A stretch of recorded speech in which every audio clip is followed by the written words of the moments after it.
దివ్యవాణి TV ప్రేక్షకులకు సాయం సమయ శుభాభివందనాలు.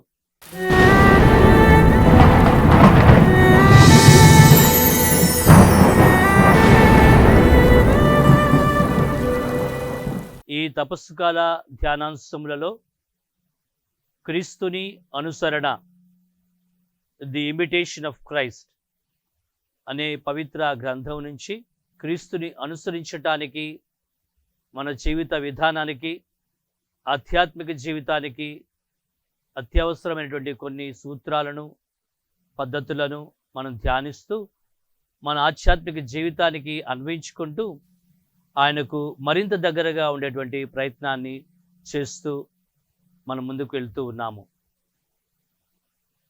ఈరోజు నుంచి మనం ప్రత్యేకంగా మరో కొన్ని అంశాలలో 3వ భాగంలో మనం ది ఇమిటేషన్ ఆఫ్ క్రైస్ట్ అనే ఆధ్యాత్మిక పుస్తకంలో రచయిత 4వ భాగంలో 4th బుక్లో అతి ఎక్కువగా ప్రస్తావించినటువంటి అతి అమూల్యమైనటువంటి దివ్య సప్రసాద ఔన్నత్యాన్ని మనం గుర్తిస్తూ, మనం కథోలికులంగా మన క్రైస్తవ విశ్వాస జీవితంలో, కథోలిక విశ్వాస జీవితంలో ఈ క్రీస్తుని స్వీకరించడానికి మనలో ఉండే ఆశ, కోరిక మనం రోజు రోజుకు ఎక్కువ చేసుకుంటూ ఆయన పొందాలని, ఆయన చేరాలనే తపనలో మనం ముందుకు వెళ్ళే ప్రయత్నం చేద్దాం. ఇందులో ఈరోజు ధ్యానాంశంగా క్రీస్తుని స్వీకరించాలి అనేటువంటి ఒక కోరిక, డిజైర్ టు రిసీవ్ క్రైస్ట్, క్రీస్తుని స్వీకరించాలనే కోరిక. అందులో అత్యంత విలువైనటువంటి అవకాశం ఉన్నటువంటి, మనకు ఇవ్వబడినటువంటి అవకాశం దివ్య సప్రసాదము. ఈ దివ్య సప్రసాదము ద్వారా నేను తరచుగా క్రీస్తుని స్వీకరించాలని, నేను స్వీకరించిన క్రీస్తులో నేను ఎదుగుతూ జీవించాలని మనం ముందుకు వెళ్ళాలనేటువంటి ఆశతో ప్రయాణం చేస్తూ ఉన్నాము. ఈ రచయిత రాసినటువంటి ఇమిటేషన్ ఆఫ్ క్రైస్ట్, క్రీస్తుని అనుసరణ అనేటువంటి పుస్తకంలో 4th బుక్ 4వ భాగంలో 13వ అధ్యాయంలో 13th చాప్టర్లో ఈ విధంగా ప్రస్తావిస్తూ ఉన్నారు. ప్రభు, నేను నిన్ను కనుక్కోవాలి, నేను నిన్ను కలుసుకోవాలి. ఓ ప్రేమికుడు తన ప్రేమికురాల్ని కలుసుకోవాలనేటువంటి ఆశతో హృదయపూర్వకంగా ఆ వ్యక్తితో ఆనందంగా కొంత సమయం గడపాలనే ఆశ ఏ విధంగా ఉంటుందో, అంతకంటే రెట్టింపు ఆశతో ప్రభువా, నేను నిన్ను ప్రేమించే వ్యక్తిగా, నీవు నన్ను ప్రేమిస్తున్న వ్యక్తిగా నేను నిన్ను కనుక్కోవాలి, నిన్ను కలుసుకోవాలి, నేను హృదయపూర్వకంగా నీతో కొంత సమయం గడిపి ఆనందించాలి, నేను పూర్తిగా నీలో ఐక్యము కావాలి. Totally to be United with you, wholly to be United with you, నీలో పూర్తిగా నేను ఐక్యం కావాలని. యోహాను శుభవార్తలో 15వ అధ్యాయంలో ద్రాక్షవల్లి తీగల గురించి ప్రస్తావించే సమయంలో ప్రభు అంటూ ఉంటారు, ఇదిగో నేను నీయందు ఉందును, నీవు నాయందు ఉండుడు అని.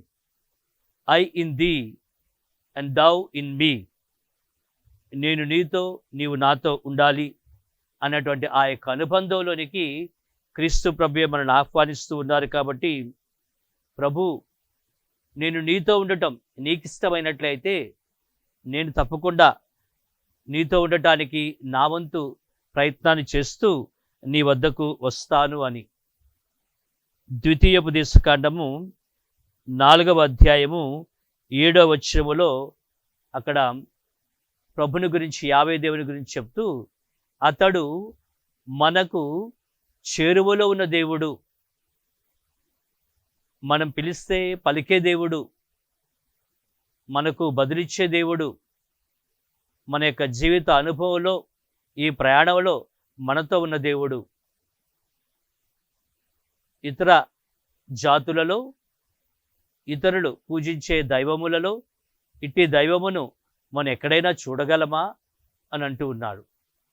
ద్వితీయోపదేశకాండము 4వ అధ్యాయము 7వ వచనంలో, నేను మీకు అతి చేరువలో ఉన్నటువంటి దేవుడనని, ఇజ్రాయేలు ప్రజలను యావే దేవుడు ఇదిగో ఫరోరాజు బానిసత్వం విడిపించి తీసుకుని వెళుతున్న తరుణములోనే మోయిసు ద్వారా మరి యెహోషువ ద్వారా వాళ్ళకు అనుభవం ఇచ్చేటప్పుడు వాళ్ళని ఈ యొక్క అనుభవంలోనికి, ఈ నమ్మకంలోనికి, ఈ విశ్వాసంలోనికి తీసుకొని వెళ్ళాడు.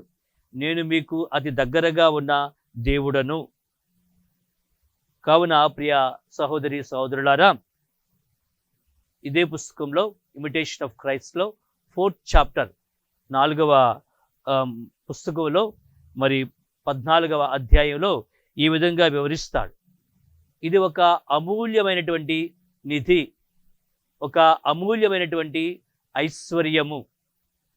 అనేక మంది భక్తులు, అనేక మంది పుణ్యచరితులు ఎంతో ప్రేమతో, ఎంతో భక్తితో నిన్ను స్వీకరించడానికి, నిన్ను పొందాలనే తపంతో ప్రభువా నీ దగ్గరకు వచ్చారు. నేను వాళ్ళంతటి గొప్పవాడిని కాకపోయినప్పటికీ, అంతటి భక్తి నాలో లేకపోయినప్పటికీ, అంతటి పుణ్యచరితమైన జీవితం నాలో లేకపోయినప్పటికీ, నాలో కూడా ఈ కోరిక ఉంది ప్రభు, నాలో కూడా ఈ కోరిక ఉంది. నిన్ను స్వీకరించాలని కోరిక నాలో ఉంది. అయితే ప్రభువా, ఈ కోరిక, ఈ తపన, ఈ తృష్ణ నా వ్యక్తిగతమైనట్లయితే, నా సొంతమైనట్లయితే దీన్ని నేను సాధించలేనేమో. నీ శక్తితోనే నేను దీనిని సాధించగలను అని అంటూ ఉన్నాడు. కీర్తనాకారుడు 31వ కీర్తన 5వ వచనంలో ఈ విధంగా అంటున్నాడు, నా ఆత్మను నీ చేతులలో ఉంచుతున్నాను ప్రభు అని. నా ఆత్మను నీ చేతులలో ఉంచుతున్నాను. నీతో ఈ యొక్క అనుబంధం కలిగి ఉండటం కోసం, ఈ విలువైన ఐశ్వర్యంతో నేను కలిసి ఉండటం కోసం, ఈ అనుబంధంలో నేను స్వీకరించి నీతో నేను జీవించడం కోసం, ఇదిగో ప్రభువా, నా ఆత్మని నేను నీ చేతుల్లో ఉంచుతున్నాను. నాకు కూడా ఈ అనుభవాన్ని ఇవ్వని కీర్తనాకారుడు అన్నట్లుగానే ప్రియ సోదరులారా, మనం కూడా ప్రభువుని అడుగుతూ ఉన్నాము. లూకా శుభవార్త 24వ అధ్యాయము 32వ వచనంలో మనం చూసినట్లయితే, ప్రభు మరణించి సమాధి చేయబడిన తర్వాత, ఆయన పునరుత్థానమైన తర్వాత అమ్మావు మార్గములో శిష్యులకి దర్శనమిచ్చినప్పుడు, ఆ దర్శనంలో క్రీస్తు తన అనుభవాన్ని వాళ్ళకు మరలా జ్ఞప్తికి తేవడానికి ప్రయత్నం చేశాడు. అందుకనే తర్వాత మళ్ళా వాళ్ళు మాట్లాడుకునేటప్పుడు, ఇదిగో ఆయన మనతో మాట్లాడినప్పుడు, మనతో ఆ యొక్క రొట్టెను విరిచినప్పుడు, మనతో ఉన్నప్పుడు మన హృదయాలు ప్రజ్వరిల్లలేదా? మరలా ఆ యొక్క అనుభవం మనకి, ఆయన మనతో పాటు గడియలు మనలో జ్ఞప్తికి వచ్చాయి కదా అన్నటువంటి రీతిలో ఆ అనుభవం కోసం తపించేటట్లుగా మరలా మరొక అవకాశాన్ని ప్రభు వాళ్లకు ఇస్తూ ఉన్నాడు. కావున మనం అడగవలసింది, ఓ ప్రభువా, నీ ప్రేమతో నాలో ఉన్నటువంటి విశ్వాసాన్ని అధికము చేయు, నీ కృపతో నాలో ఉన్నటువంటి ఈ నమ్మకాన్ని, ఈ ఆశను పెంపొందింప చెయ్యు అని మనం అడిగినప్పుడు, కీర్తనాకారుడు వలె మనం కూడా ఈ 31వ కీర్తన 5వ వచనంలో చెప్పినట్లుగా, ప్రభు, నా ఆత్మను నీ చేతుల్లో ఉంచుతున్నాను, నాకు ఈ యొక్క అనుభవాన్ని ప్రసాదించు అని మనం అడగగలుగుతూ ఉండాలి. ఇమిటేషన్ ఆఫ్ క్రైస్ట్, క్రీస్తుని అనుసరణ అనే పుస్తకంలో 4వ భాగములో 17వ అధ్యాయంలో 4th book 17th చాప్టర్లో ఈ విధంగా అంటున్నాడు, మీ భక్తుల వలె నాకు కూడా ప్రభువా ఇటువంటి కోరిక ఉంది. వాళ్ళంత యోగ్యత నాలో లేకపోయినప్పటికీ ప్రభు నాలో ఈ కోరిక ఉంది. ఈ జీవాహారం కోసం ప్రభు నేను తప్పిస్తూ ఉన్నాను అని మనం ధ్యానిస్తూ ఒక పాట ద్వారా ప్రభువుని మహింపరచుదాం. ఈ దప్పికని మనలో పంపించమని అడుగుదాం. జీవాహారము నేనే, జీవజలము నేనే, నన్ను స్వీకరించువాడు సదా జీవించును.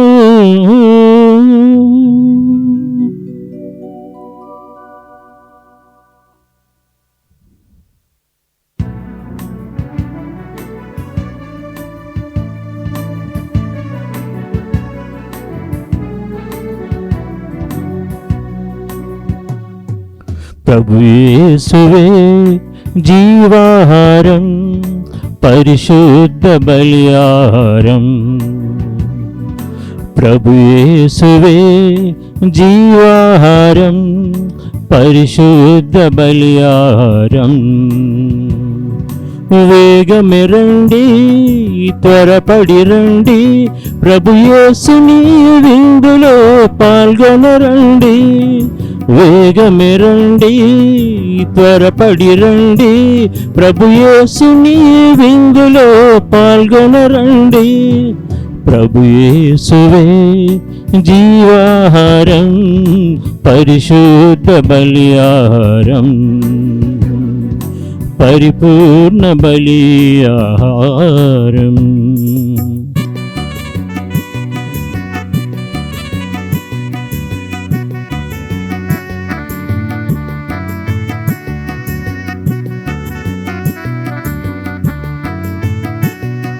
పరలోకము దిగి వచ్చిన భోజ్యమిది, పరిశుద్ధుని స్వీకరించే తరుణమిది.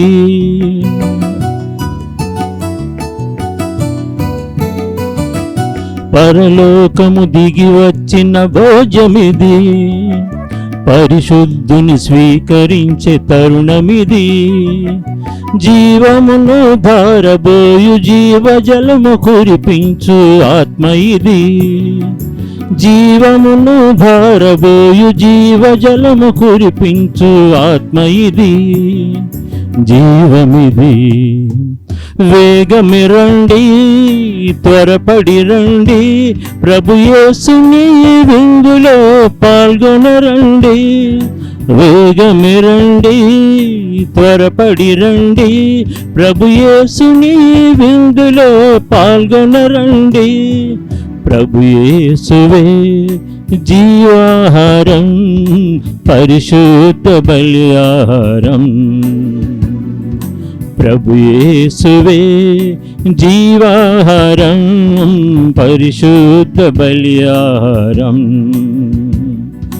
వేగమే రండి, త్వరపడి రండి, ప్రభు యేసుని విందులో పాల్గొనరండి.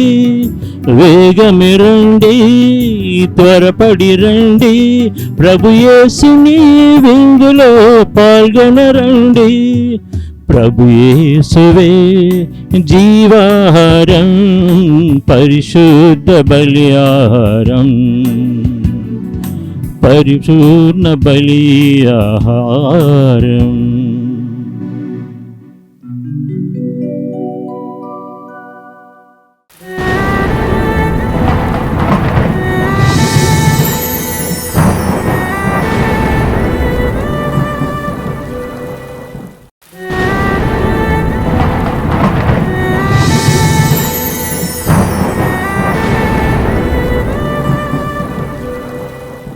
యోహాను శుభవార్త 6వ అధ్యాయము 35వ వచనములో, నేనే జీవాహారమును, నా యొద్దకు వచ్చేవాడు ఎన్నడూను ఆకలిగొనడు, దప్పికగొనడు అని ప్రభు అన్నట్లుగా ఈ జీవాహారం చెంతకు, ఈ క్రీస్తు చెంతకు ఆయన స్వీకరించడానికి మనలో ఉన్నటువంటి తపన, కోరిక ఈరోజు మనం ధ్యానిస్తున్నాం. ప్రియా సహోదరి సహోదరులారా, ఒక సవాలుతో కూడినటువంటి ఒక ప్రశ్న, ఒక వృత్తాంతంలో ఓ రోజున ఆదివారం దివ్య పూజ అయిపోయిన సమయం తర్వాత ప్రజలందరితో విచారణ గురువు మాట్లాడుతూ ఉన్నారు. ఒక్కొక్కరితో ఇంచుమించు అందరూ వెళ్ళిపోతున్నటువంటి సమయంలో ఎదురుగా అప్పుడే లోపలికి వస్తున్నటువంటి ఒక అమ్మాయి కనిపించింది. గుడ్ మార్నింగ్ ఫాదర్ అని విష్ చేసింది. గుడ్ మార్నింగ్ అని ఫాదర్ గారు ఆమెకి తిరిగి విష్ చేశారు. ఫాదర్ గారికి తెలుసు, ఆమె ఆ ప్రాంతంలో ప్రసిద్ధి చెందినటువంటి హోటల్ ప్లాజాలో ఆమె పనిచేస్తూ ఉంది. మరి నువ్వు ఎలా ఉన్నావు, నీ హెల్త్ ఎలా ఉంది, బాగున్నావా అని ఫాదర్ గారు అడిగారు. అడిగిన వెంటనే ఆమె మరి రాత్రంతా ఆ హోటల్ డ్యూటీలో డ్యాన్స్ చేస్తూ ఉండవలసి వచ్చిందండి. కాళ్ళంతా కూడా పుళ్ళు అయిపోయావి, అంత ఎక్కువగా అలసిపోయాను అని ఆమె చెప్పింది. సరేలే అమ్మ అన్నారు. ఫాదర్ గారు ఏమీ అనలేదు. మళ్ళీ తర్వాత ఆ అమ్మాయి ఈ డ్యాన్స్ గురించి మీ అభిప్రాయం ఏమిటండి అని ఫాదర్ గారిని ప్రశ్నించింది. ఫాదర్ గారు అడిగారు, సరే అమ్మా, నువ్వు ఎప్పుడైనా సరే క్రీస్తు కొరకు డ్యాన్స్ చేసావా? దేవుని స్తుతిస్తూ మహింపరుస్తూ ఎప్పుడైనా నీకున్నటువంటి ఈ కళను నువ్వు వినియోగించావా? నీ కాళ్ళు పుళ్ళు అయిపోయేటంతగా నేను డ్యాన్స్ చేశానన్నావు కదా, అటువంటి తపనతో ఎప్పుడైనా క్రీస్తు కొరకు నువ్వు డ్యాన్స్ చేసావా అని. ఆమె చాలా నిశ్శబ్దంగా తిరిగి ఇంటికి వెళ్ళిపోయింది. కానీ ఆ ప్రశ్న ఆమెలో చాలా మార్పుని తీసుకొని వచ్చింది.